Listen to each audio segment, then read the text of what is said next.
Hi, Victoria. It's good to see you. You must be out of the hospital for about a week. What can you tell me about it? It was difficult to be hospitalized again, but I'm glad I made the decision. Mm-hmm. It was the right one, I think. And my mood's better. I'm certainly not sort of my normal self, but I think I'm moving along in the right direction. Well, that's good news.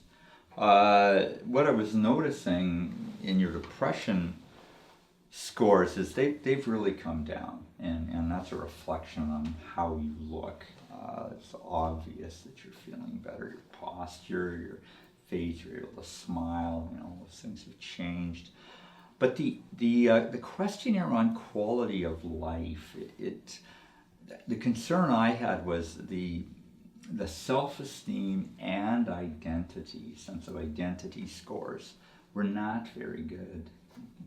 Can you tell me about that?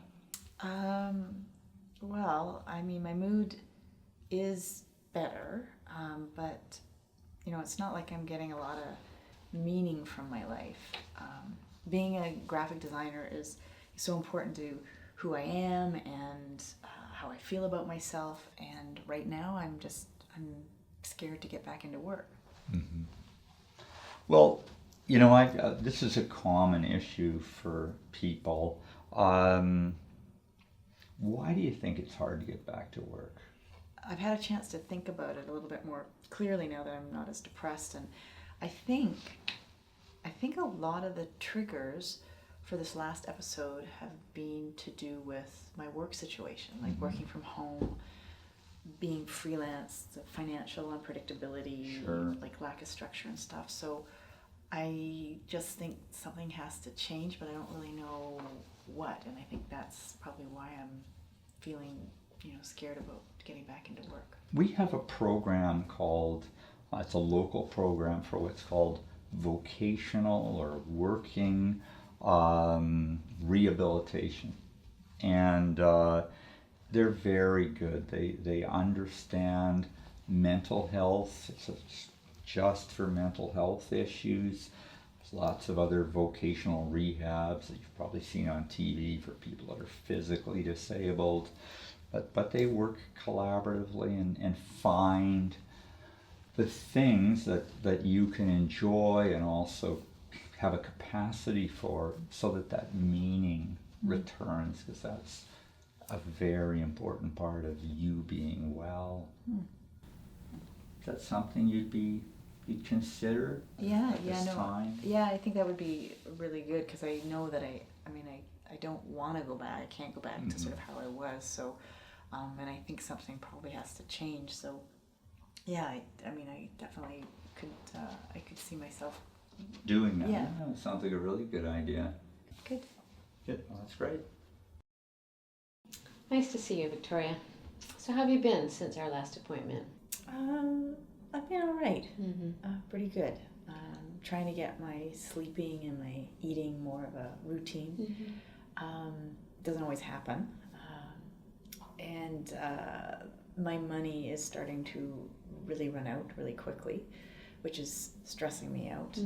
And I'm not really able to get back into work. Right.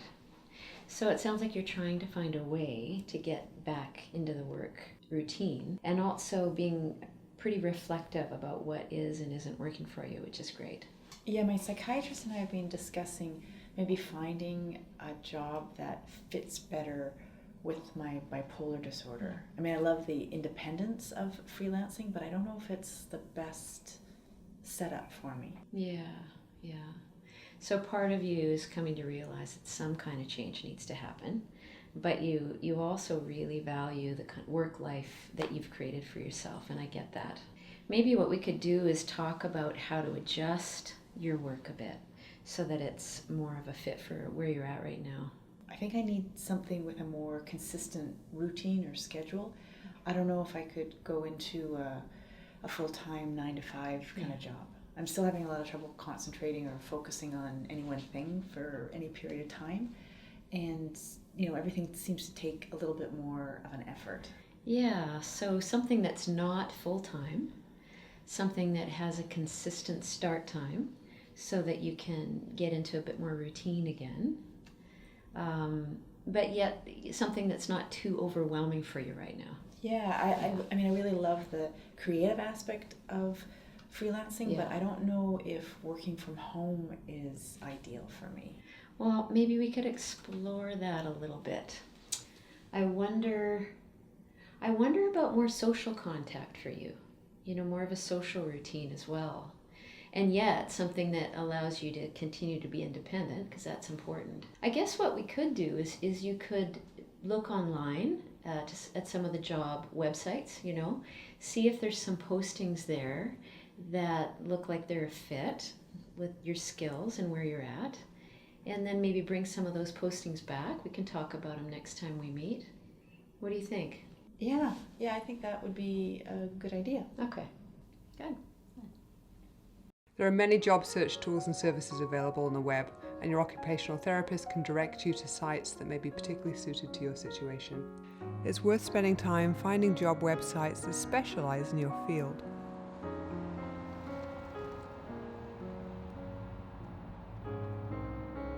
Hello? Yes, it is. Yeah, I did apply for the job. No, I'd love to come in for an interview. Wednesday's great. 10 o'clock. Okay, thanks.